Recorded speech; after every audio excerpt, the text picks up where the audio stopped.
نصير. أعوذ بالله من الشيطان اللعين الرجيم. بسم الله الرحمن الرحيم. رب اشرح لي صدري ويسر لي أمري واحلل عقدة من لساني يفقهوا قولي. الحمد لله الذي جعلنا من الباكين على السيد الشهداء الذي بكت له الأرض والسماء وناحت عليه الوحوش في الصحراء والطيور بين الفضاء. وصلى الله على جده محمد المصطفى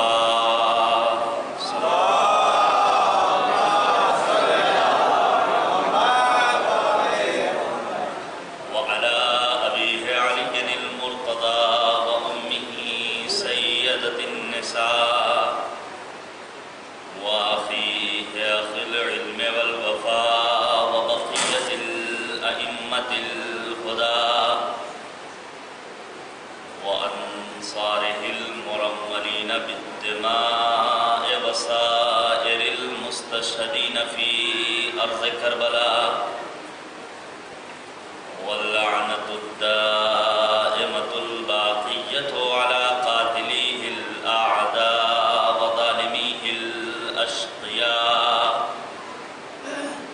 ما دام الصبح والمساء. أما بعد فقد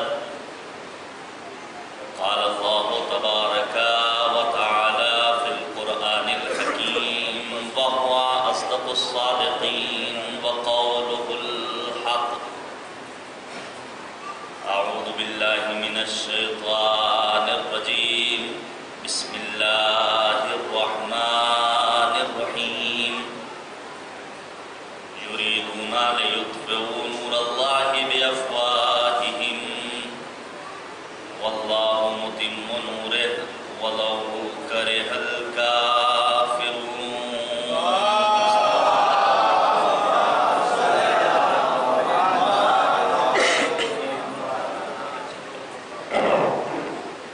ایک اور صلوات جی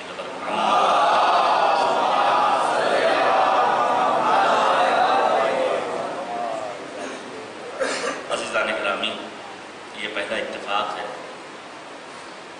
کہ رب کریم نے توفیق بخشی کہ آپ جیسے پاکیزہ قلوب مؤمنین کے درمیان تعلیمات قرآن اور اہل بیت اطہار علیہم السلام بیان کر سکوں. اپنے بزرگوں سے جو کچھ سیکھا ہے انہیں انشاءاللہ آیات، روایات اور تاریخ کی روشنی میں بیان کرنے کی ضرور کوشش کی جائے گی، اس امید کے ساتھ کہ ہمارا اور آپ کا ان مجالس میں شرکت کرنا، ان تذکروں کو سننا فرزند زہرا حسین دورہ حضرت حجت ابن الحسن العسکری کے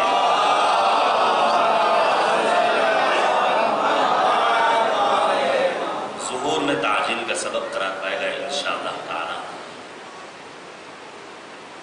میں اپنی گفتگو یہاں سے شروع کرتا ہوں. افسر قزلباش، افسر لکھنوی،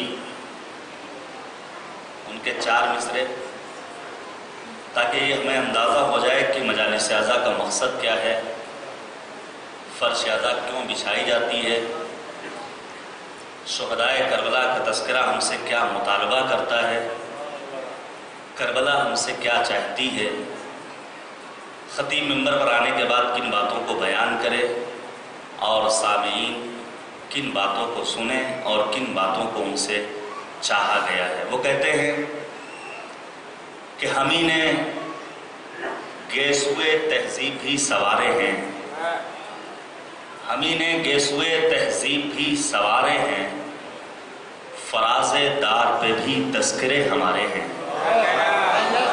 ہم ہی نے گیسوئے تہذیب بھی سوارے ہیں، فراز دار پہ بھی تذکرے ہمارے ہیں، ہمیں علم و ادب کو حیات بخشی ہے، یہ مجلسیں نہیں تہذیب کے ادارے ہیں۔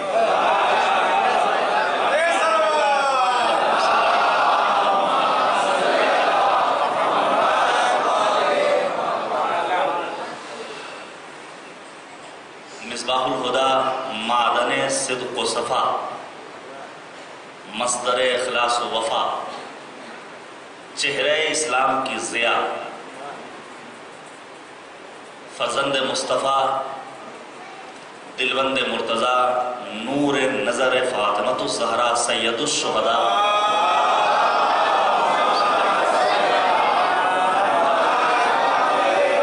حضرت ابا عبداللہ الحسین علیہ السلام کی یاد پوری دنیا میں منائی جا رہی ہے۔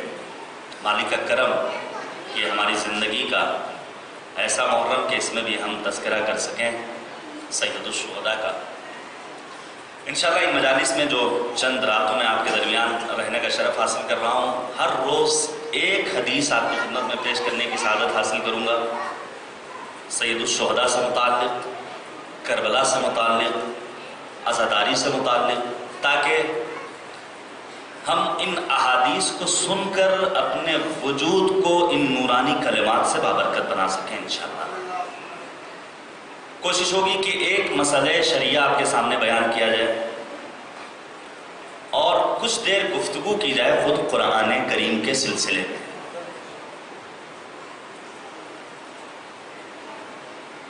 صادق آل محمد حضرت امام جعفر صادق علیہ السلام،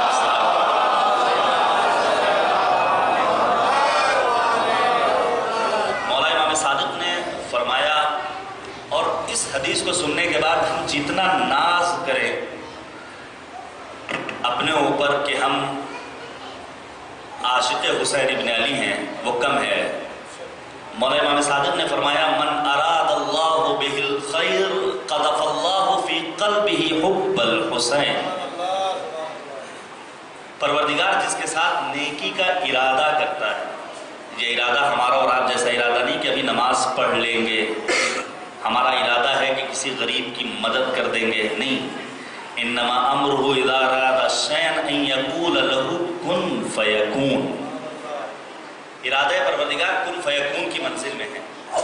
پروردگار جب کسی کے ساتھ نیکی کرنے کا ارادہ کرتا ہے تو اس کے دل میں محبت حسین ڈال دیتا ہے۔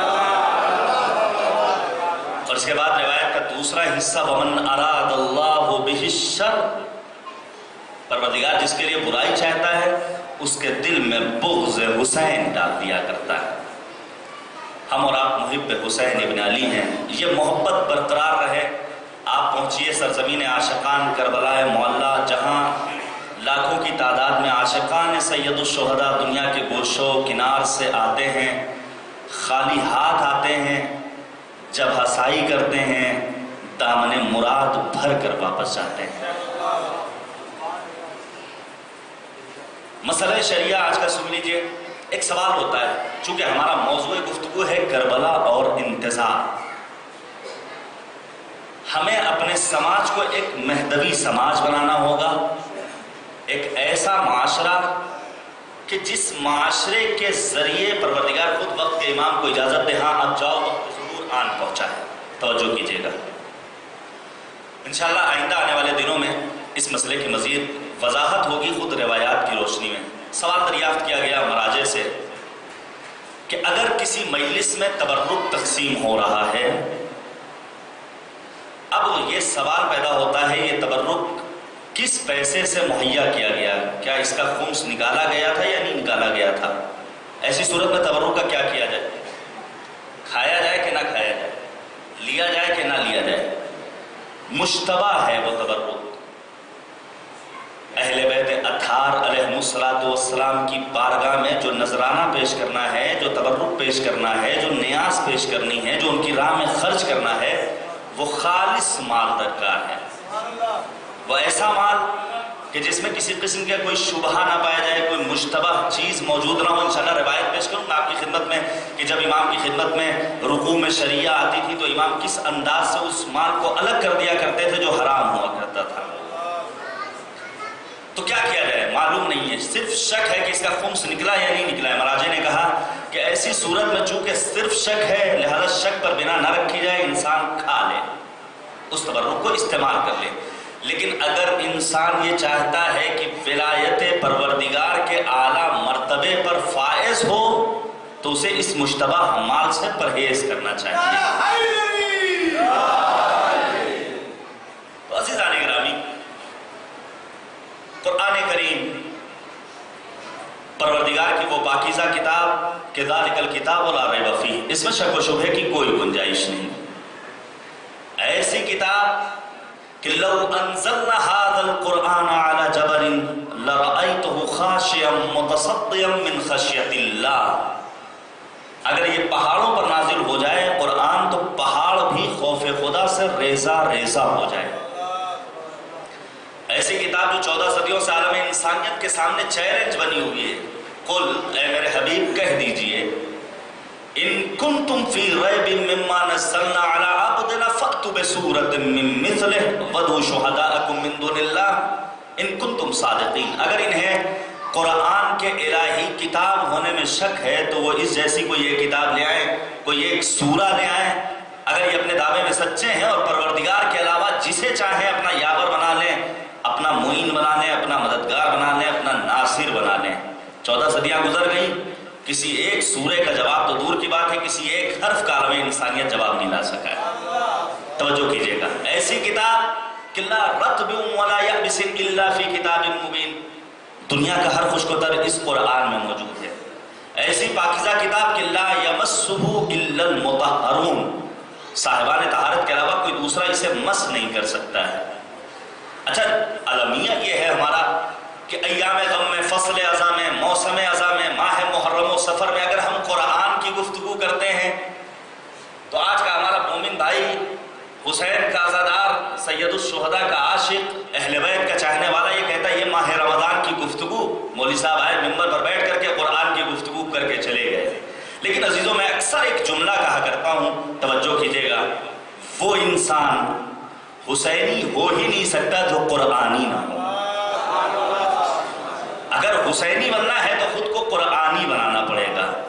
کیوں؟ کیونکہ سید الشہداء نے قرآن کریم سے اپنے رشتے کو اتنا محکم و مستحکم بنا کر پیش کیا ہے کہ ایک حسین کا سچا عزادار قرآن سے دوری برداشت ہی نہیں کر سکتا۔ یہی وجہ ہے کہ یزید جیسا فاسق و فاجر سر و تن ابا عبداللہ الحسین میں جدائی کر کے بظاہر یہ سوچ رہا تھا کہ حسین کی زندگی ختم ہو گئی، لیکن جانے قربان جائیں مولا امام حسین پر، جنہوں نے نوک نیزہ سے قرآن کی تلاوت کر کے دنیا والوں کے سامنے یہ پیغام دے دیا جو مرنے کے بعد تلاوتوں کا محتاج ہو جائے وہ عام انسان ہوا کرتا ہے، اور جو نوک نیزہ کی بلندی سے قرآن کی تلاوت کر لے وہ فرزند زہرا حسین ہوا کرتا ہے۔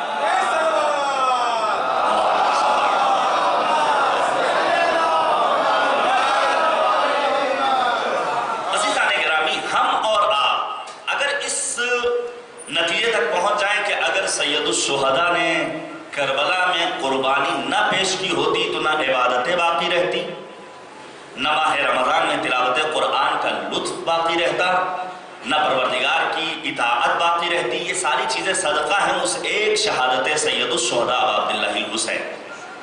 توجہ کیجئے گا، قرآن بڑی باعظمت کتاب ہے۔ اسی قرآن کی جس روایت آیت کو آپ کے سامنے سرنامہ سخن قرار دیا، اس سلسلے میں انشاءاللہ کربلا اور انتظار کے موضوع پر کچھ گفتگو کریں گے ہم اور آپ انشاءاللہ تعالی، جتنی پروردگار نے توفیق دی ہوگی۔ نبی اعظم ختم مرتبت حضرت محمد مصطفیٰ صلی اللہ علیہ وآلہ وسلم، نبی اکرم نے فرمایا قرآن ایک نور ہے۔ جب انسان اس نور کے ذریعے اپنی زندگی کے شب و روز بسر کرتا ہے، اس نور میں اپنی زندگی کے قدم آگے بڑھاتا ہے، تو مالک اسے وہاں سے عطا کرتا ہے جہاں تک اس کا تصور بھی نہیں پہنچ سکتا۔ توجہ کیجئے گا، قرآن ایک نور ہے، جب انسان اس نور کے ذریعے اپنی زندگی کے قدم آگے بڑھاتا ہے تو مالک وہاں سے عطا کرتا ہے جہاں تک کسی ایک عام انسان کا تصور بھی نہیں پہنچ سکتا۔ اگر انسان نور قرآن کے سائے میں اپنی زندگی بڑھائے تو وہ کائنات کا خدمت گزار نہیں بنتا ہے، بلکہ کائنات کا ذرہ ذرہ اس کی خدمت کے لیے تیار رہتا ہے۔ وہ خادم کائنات نہیں بلکہ مخدوم کائنات قرار پاتا ہے۔ اگر انسان قرآن کے سائے میں زندگی بسر کرے، سنگریزے ہاتھ میں لے لے تو سنگریزے ہیرے اور جواہرات میں تبدیل ہوتے ہوئے نظر آتے ہیں۔ اگر انسان قرآن کریم کے نور تلے اپنی زندگی کے شب و روز بسر کرے، اگر مٹی کی دیوار کو اشارہ کرے تو وہ مٹی کی دیوار سونے کی دیوار میں تبدیل ہوتی ہوئی نظر آئے۔ اگر انسان خود کو قرآنی بنا لے تو پانی کے قطرات اگر ہتھیلی میں آ جائیں تو وہ زر و جواہرات میں تبدیل ہوتے ہوئے نظر آئیں۔ انسان اگر قرآن کے ذریعے اپنی زندگی کے شب و روز بسر کرے، اگر سورج کی جانب اشارہ کرے تو ڈوبتا ہوا آفتاب پلٹتا ہوا نظر آئے۔ اگر انسان خود کو قرآنی بنا لے، چاند کی جانب اشارہ کرے تو چاند دو ٹکڑوں میں تقسیم ہوتا ہوا نظر آئے۔ لیکن آج کا ہمارا جوان جو کیسٹیں سننے کا عادی ہے، جس نے بعض ذاکرین کی خطابت پر اپنی تمام تر توجہ کو مرکوز کر رکھا ہے، اس نے کہا بھائی دیکھیے آپ جس کی باتیں کر رہے ہیں یہ تمام وہ کریکٹرز ہیں، وہ کردار ہیں جو معصوم ہیں۔ توجہ کیجئے گا میرے عزیزوں، یہ معصوم ہستیاں ہیں۔ چاند کو دو ٹکڑوں میں تقسیم کرنے والا معصوم، سورج کو پلٹانے والا معصوم، زر و جواہرات میں خاک اور سنگریزوں کو تبدیل کرنے والا معصوم۔ میں نے کہا تم نے اگر تاریخ اسلام کا مطالعہ کیا ہوتا تو اس کائنات میں ہیں ایسی غیر معصوم ہستیاں جنہوں نے خود کو قرآنی بنا لیا تو پروردگار نے انہیں وہاں سے عطا کیا جہاں تک ہمارا تصور بھی نہیں پہنچ سکتا۔ سنیے آپ نباز ادب ڈاکٹر پیام آزمی کے 6 مصرے، سمجھ میں آ جائے گا کہ غیر معصوم لیکن قرآن سے وابستگی اس حد تک کہ معصوم بھی سلام کرتا ہوا نظر آتا ہے۔ بڑھ گئی مریم و حوا سے طہارت جس کی، گفتگو بن گئی قرآن کی آیت جس کی ہے ممدوح الہی نے بھی مدحت جس کی، کم نہیں بوذر و سلمہ سے جلالت جس کی، رشک فضہ پہ تمام اہل عرب کرتے تھے، انتہا یہ ہے کہ حسنین ادب کرتے تھے۔ فضہ معصومہ نہیں ہے، غیر معصومہ ہے، لیکن قرآن سے اس حد تک وابستگی ہے کہ مالک نے وہاں سے عطا کیا جہاں تک ہمارا اور آپ کا تصور بھی نہیں پہنچ سکتا ہے۔ توجہ کیجئے گا عزیزان گرامی، جناب فضہ نے پیغمبر کی دعوت کا اہتمام کیا۔ میزبان کون؟ فضہ۔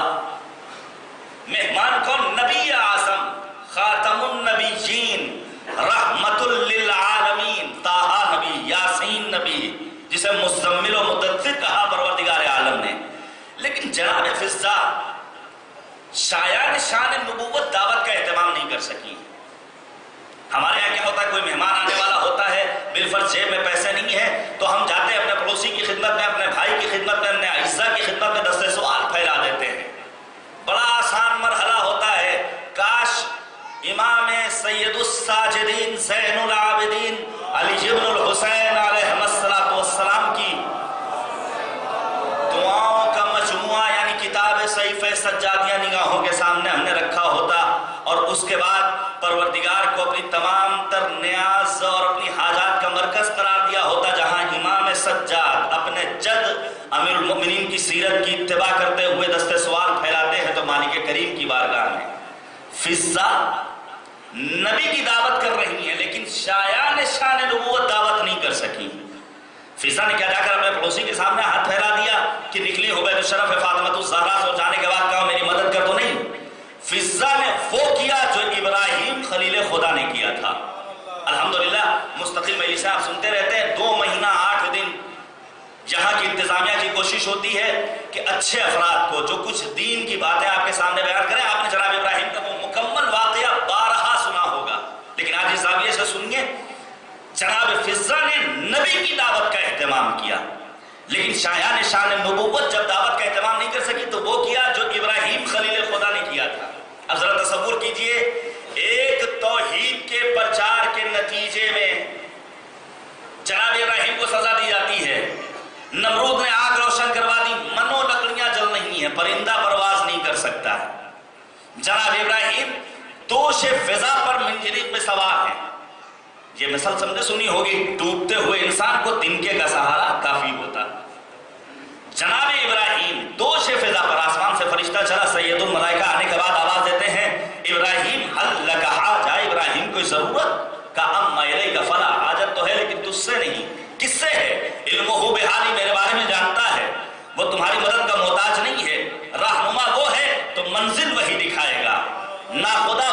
تو ساحل وہی بتائے گا۔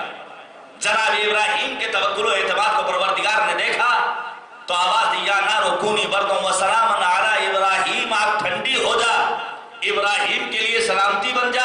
اب ابراہیم آتش نمرود میں تو نہ تھے بلکہ پھولوں کی سیج پر محو استراحت تسبیح برودگار کر رہے تھے۔ مجھے ایک جملہ کہنے دیجئے، ایک طرف خدائی تھی نمرود کی صورت جو تھر تھرا رہی تھی، دوسری طرف بندگی تھی ابراہیم کی صورت جو مسکرا رہی تھی۔ ابراہیم کی سنت پر عمل کرتے ہوئے جناب فضا نے مصلی عبادت بچھایا۔ وہ حدیث نبوی ذہن میں رکھیے گا، اگر قرآنی بن جاؤ گے تو اللہ وہاں سے عطا کرے گا جہاں تک تمہارا تصور بھی نہیں پہنچ سکتا ہے۔ مصلی عبادت بچھایا جناب فضا نے اور نماز شکر ادا کی، سجدہ معبود میں اپنے سر نیاز کو خم کر دیا۔ کریم پروردگار، آج تیرے حبیب کو بلایا ہے لیکن شایان شان نبوت دعوت نہیں کر سکی ہوں، اہتمام نہیں ہو سکا ہے۔ روایت کے فقرے ہیں، علماء نے لکھا ہے آسمان سے فرشتہ چلا، تشت میں جنتی غذائیں ہیں، پیغمبر کے آنے کا وقت آن پہنچا ہے، نبی اعظم بیت الشرف میں داخل ہو رہے ہیں، مشام نبوت میں جنتی غذاؤں کی بو پہنچ رہی ہے۔ مہمان کس کے ہیں؟ فضا کے ہیں۔ آواز کسے دے رہے ہیں نبی؟ آواز دیتے اے فاطمہ، اے زہرا، اے رازیہ، اے مرضیہ، اے بطول، اے عذرا، اے زکیہ، ذرا آؤ دیکھو تمہارے گھر کی کنیز فضا کا کیا شرف، وہی شرف جو عیسیٰ کی ماں مریم کا شرف تھا۔ جس طرح عیسیٰ کی ماں مریم کے لیے آسمان سے غذائیں آتی تھیں، آج تیرے گھر کی کنیز فضا کے لیے آسمان سے غذائیں آ رہی ہیں۔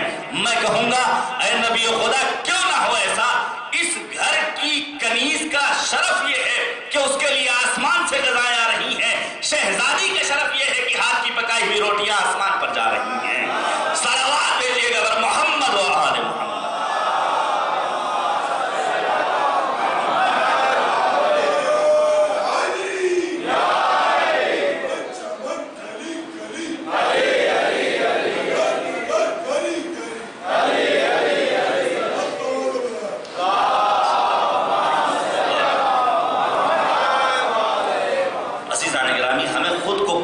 سے قریب کرنا ہوگا۔ نبی نے فرمایا تھا انی تارکم فیکم الثقلین کتاب اللہ وعطرت اہل بیتی ما ان تمسکتم بہما لن تضلوا بعدی۔ نبی نے نہیں کہا کہ قرآن کی اطاعت کرنی ہے بلکہ تمسک کا لفظ استعمال کیا ہے۔ یہ تمسک اطاعت سے آگے کی بڑی منزل ہے، کسی اور موقع پر اگر فرصت ہوئی تو انشاءاللہ بیان کروں گا۔ ہمیں اپنے آپ کو قرآنی بنانا ہوگا، لیکن یہ قرآن، توجہ کیجیے گا، اس قرآن کو ہم اور آپ سمجھ کیسے سکتے ہیں؟ یہ جو تفسیر بالرائے آج ہمارے ممبروں سے بیان ہو رہی ہے اور جس کے دل میں جیسے آ رہا ہے ویسے ان مطالب کو اپنے دل کی بات بنا کر خدا کی طرف منسوب کر کے ممبر سے بیان کر رہا ہے، کیا یہ صحیح ہے؟ یہاں تک کہ آپ کے پڑوسی ملک میں ایک ایسا عربی جملہ جسے آیے قرآن کہہ کے خطیب نے ممبر سے پڑھا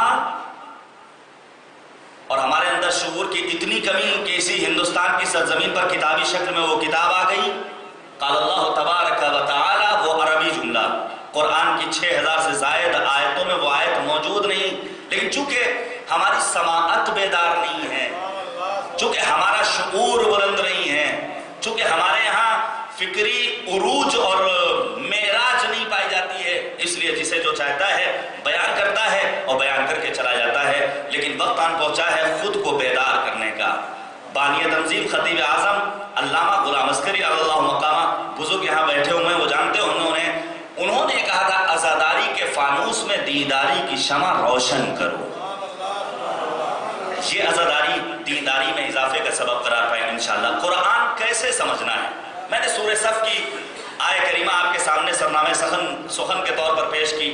بسم اللہ الرحمن الرحیم، یریدون لیطفئوا نور اللہ بافواہہم واللہ متم نورہ ولو کرہ الکافرون۔ چونکہ گفتگو سرکار حجت کے سلسلے میں کرنی ہے، بظاہر خشک موضوع ہے لیکن نہایت اہم موضوع ہے، توجہ کیجئے گا میرے عزیزو۔ 15 شعبان کے موقع پر میں توجہ چاہتا ہوں، نیمے شعبان کے موقع پر عریضہ لکھ کر دریا کے سپرد کر دینا، ہر نماز کے بعد اللہم عجل لولیک الفرج پڑھ لینا،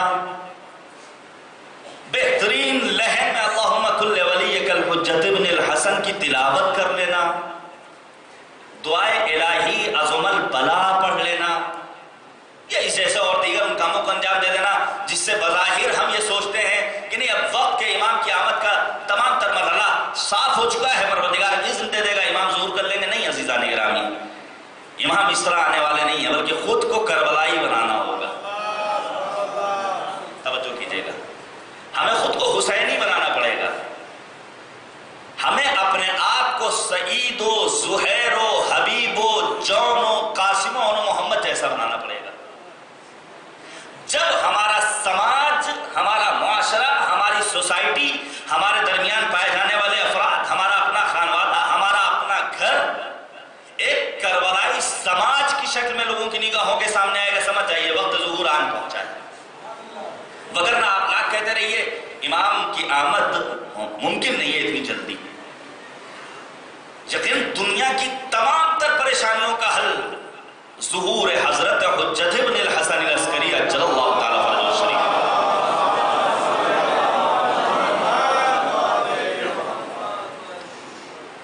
لفظ مہدویت سے ہمیں اور آپ کو بہت کام ہے۔ ان آنے والے 5-6 دنوں میں جو ہماری گفتگو ہوگی وہ مہدویت کے تلے۔ مہدویت یعنی ہر وہ موضوع گفتگو جو امام زمانہ کے سلسلے میں ہو۔ ان آنے والے دنوں میں ہم گفتگو کریں گے امام کی شناخت اور معرفت کے سلسلے میں، آیات اور روایات میں سرکار حجت کا تذکرہ، امام کی اپنی ذمہ داریاں، غیبت کے دور میں علماء کی اہمیت، تقلید کسے کہتے ہیں، مرجعیت کیا ہے، امام زمانہ دور غیبت میں کس انداز سے ہماری اور آپ کی رہبری کر رہے ہیں۔ یہ تمام وہ موضوعات ہیں جس پر انشاءاللہ حسب استطاعت اپنی توان پر کچھ باتیں آپ کے سامنے پیش کروں گا۔ کیوں موضوع کا انتخاب کیا؟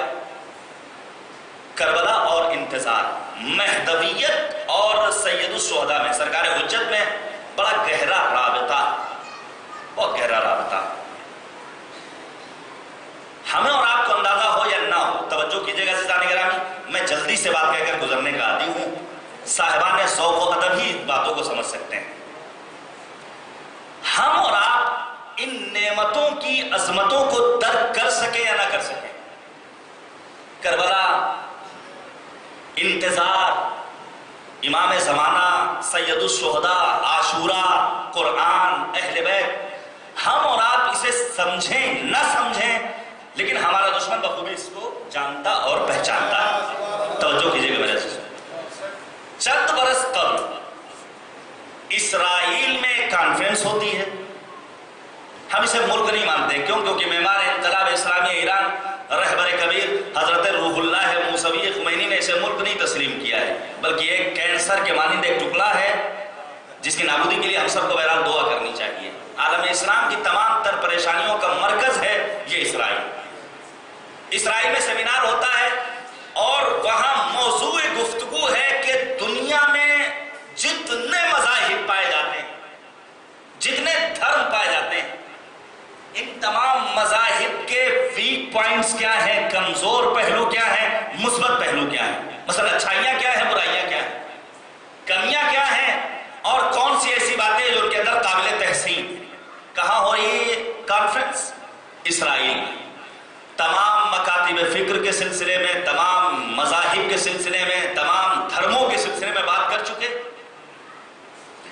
اس سیمینار کا مقصد یہ تھا کہ ویک پوائنٹس کو پکڑا جائے اور اس کے ذریعے ان قوموں کو، ان مذہب کے ماننے والوں کو، ان دھرموں کے پیروکاروں کو اپنا غلام بنایا جائے، پیروں میں غلامی کی زنجیریں ڈال دی جائیں۔ تمام تر مذاہب کی بات ہو چکی، پہنچتے ہیں مکتب تشیع تک۔ جب شیعہ مذہب تک پہنچے تو سب نے مل کر لمبی چوڑی گفتگو کرنے کے بعد جو فیصلہ سنایا وہ یہ سنایا کہ مذہب شیعہ کو اور اس کے ماننے والوں کو اپنا اسیر نہیں بنایا جا سکتا ہے۔ توجہ کیجیے گا میرے ساتھ، مکتب تشیع کے پیروکاروں کو اپنا غلام اور ان کے پیروں میں غلامی کی زنجیروں کو نہیں ڈالا جا سکتا ہے۔ کیوں؟ کہ ان کے پاس دو عقیدے پائے جاتے ہیں، جانے قربان جائیں اہل بیت عصمت و طہارت پر، جانے قربان جائیں اپنے والدین پر جن کی پاکیزہ تربیت میں ہمیں حسینی اور علوی بنایا ہے۔ میرے عزیزو، یہ ذہن میں میرے خصوص خصوصاً جوان دوستو جب کبھی گھر سے باہر نکلیے تو اپنے والدین کو دعا دیجئے کہ ان کی پاکیزہ تربیت نے اس لائق بنایا کہ فرش اعلیٰ پر آ کر بیٹھ سکیں۔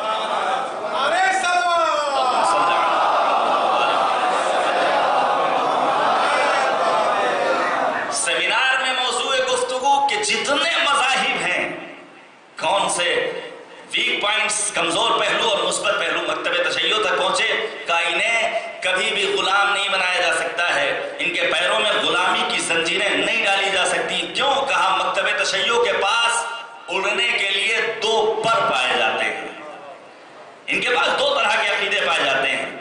ایک ہے ان کے پاس عقیدہ عاشوراء، دوسرا ہے ان کے پاس عقیدہ انتظار۔ عقیدہ عاشوراء ان سے مطالبہ کرتا ہے سروں کو کاٹتے ہو، بسم اللہ، آؤ کتنے سروں کو کاٹو گے؟ ان کی ماں یہ آواز دیتی گودیوں کو اجاڑو گے، کتنے بچوں کو قتل کرو گے؟ ان کی عورتیں یہ کہتی ہیں ہماری مانگوں کو اجاڑو گے، کتنی مانگوں کو اجاڑو گے؟ ہماری بستیوں اور ملکوں کو تاراج کرو گے، کر لو۔ ہم نے کربلا سے درس حریت لیا ہے، ہمارے اندر استقامت پائی جاتی ہے، ہمارے اندر درس شجاعت پایا جاتا ہے، تم کتنوں کو مارو گے؟ کربلا ان سے مطالبہ کرتی ہے اپنی جان کی بازی دیتے رہو۔ یہی وجہ ہے جب کربلا سے انسان نے درس حریت لیا، درس آزادی لیا، درس شجاعت لیا، درس ایثار لیا، قربانی کا جذبہ پیدا ہوا، تو شہید محسن حجری جیسا ایک شہید لوگوں کی نگاہوں کے سامنے آیا جس نے اپنے گھر والوں کو وصیت میں لکھ دیا کہ آج اگر ہم تمہیں ہماری موت دکھائی دیتی ہے تو یہ شہادت ہے جو ہر کسی کو نصیب نہیں ہوا کرتی ہے، اگر گریہ کرنا تو حسین کی مظلومیت پر گریہ کرنا۔ کربلا ان سے مطالبہ کرتی ہے کہ جان کی قربانی دے دو، دوسری طرف ان کے پاس عقیدہ انتظار پایا جاتا ہے۔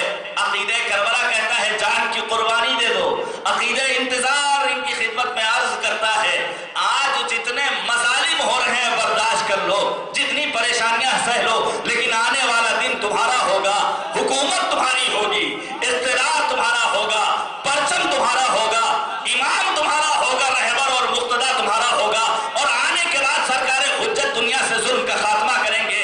جہاں کہیں بھی ظلم ہوگا یہ فرزند زہرا آنے کے بعد ظلم کو ختم کر دے گا۔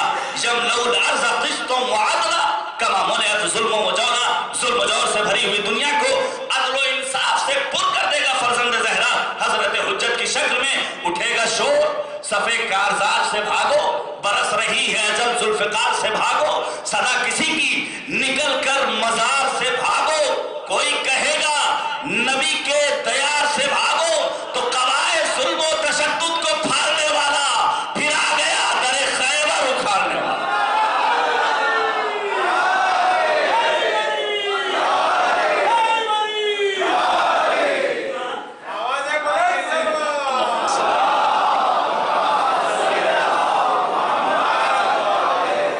تو عزیزان گرامی، کربلا اور انتظار یہ دو پر ہیں ہماری پرواز کے لیے۔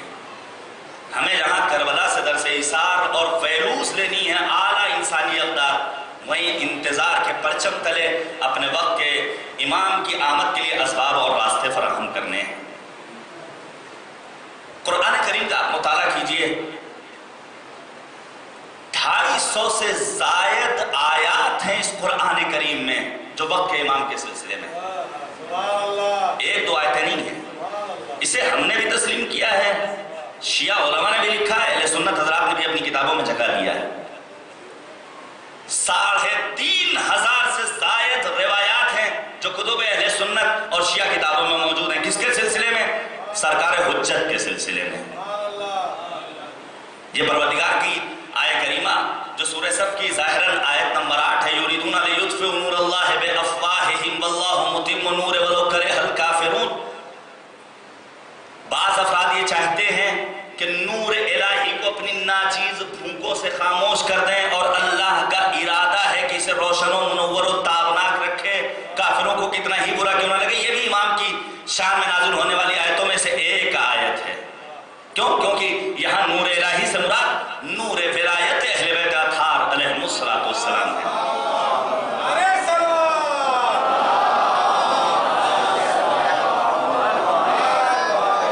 دیکھیے، الگ الگ ہوں جو ذرے غبار بنتے ہیں، الگ الگ ہوں جو ذرے غبار بنتے ہیں، ہوں یکجا تو کوہسار بنتے ہیں۔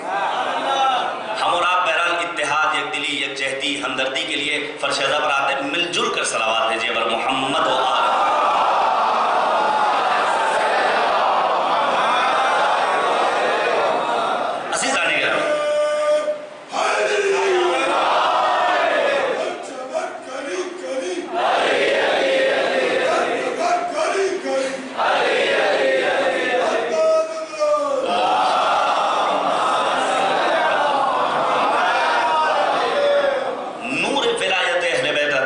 اس موضوع پر گفتگو کریں گے آپ کے سامنے، لیکن آج جو بات کرنی ہے،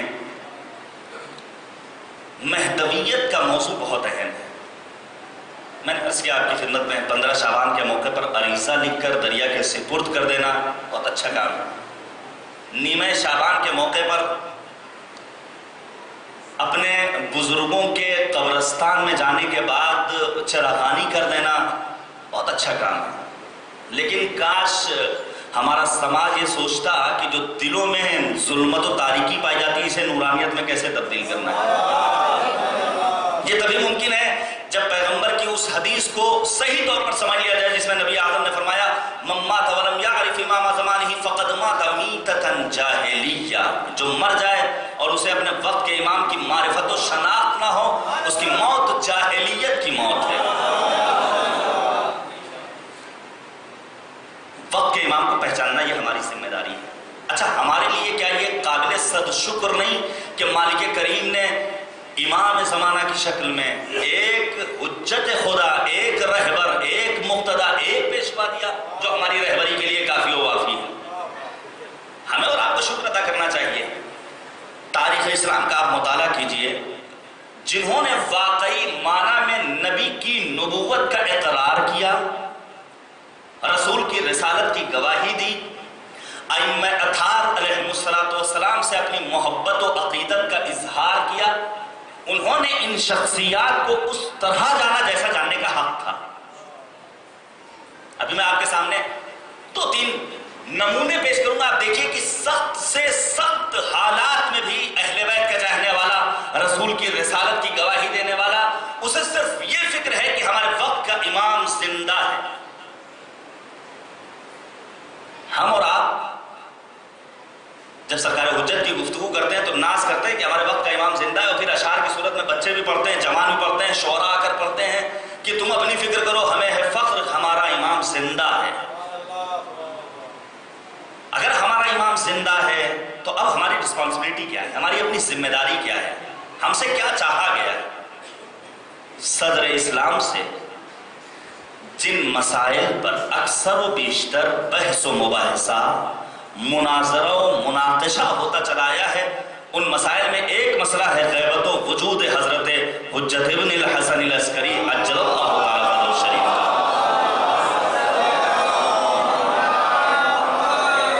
یہ ایسا مسئلہ ہے، توجہ کیجئے گا، صاحبان ذوق و ادب ہیں، اور بظاہر کہنے کو یہاں پر شاید ایرانی حضرات زیادہ ہیں، لیکن وہ بھی اب ہندوستانی ہو گئے اور اردو بخوبی واقف، اردو سے واقفیت بھی رکھتے ہیں اور جانتے اور سمجھتے ہیں۔ صدر اسلام سے جن مسائل پر بحث و مباحثہ اور مناظرہ و مناقشہ ہوتا چلا ہے، ان میں ایک مسئلہ غیبت و وجود حضرت حجت کا ہے، جسے مسلمانوں کی اکثریت نہ اگلنے پر تیار نہ نگلنے پر آمادہ، یعنی نہ غیبت کا اقرار کر کے مومن بننے پر تیار، نہ غیبت کا انکار کر کے مشرک و ملحد بننے پر تیار۔ ایسا معلوم ہوتا ہے کہ ان کے بزرگوں کی والہانہ الفت و محبت نے ان کے فکر و شعور کو معاف کر دیا ہے کہ انہیں تمام تر غیبتیں سمجھ میں آتی ہیں، لیکن ایک غیبت سرکار حجت کی سمجھ میں نہیں آتی ہے۔ ایسا محسوس ہوتا ہے کہ قرآن کی وہ آیت انہی کے لیے نازل ہوئی ہے، لہم قلوب لا یفقہون بہا ولہم اعین لا یبصرون بہا ولہم آذان لا یسمعون بہا۔ ان کے پاس دل ہیں لیکن سمجھنے کی قوت نہیں ہے، آنکھ ہیں لیکن دیکھتے نہیں، کان ہیں لیکن سنتے نہیں۔ پھر قرآن نے کہا اولئک کالانعام، یہ جانور ہیں، بل ہم اضل، بلکہ جانور سے بھی بدتر ہیں۔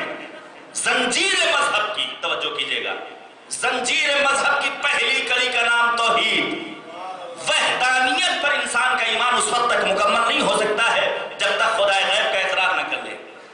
مذہب کے سلسلے میں جب گفتگو آتی ہے، تمام تر غیبتیں ان کو سمجھ میں آتی ہیں، خدا غائب ہے،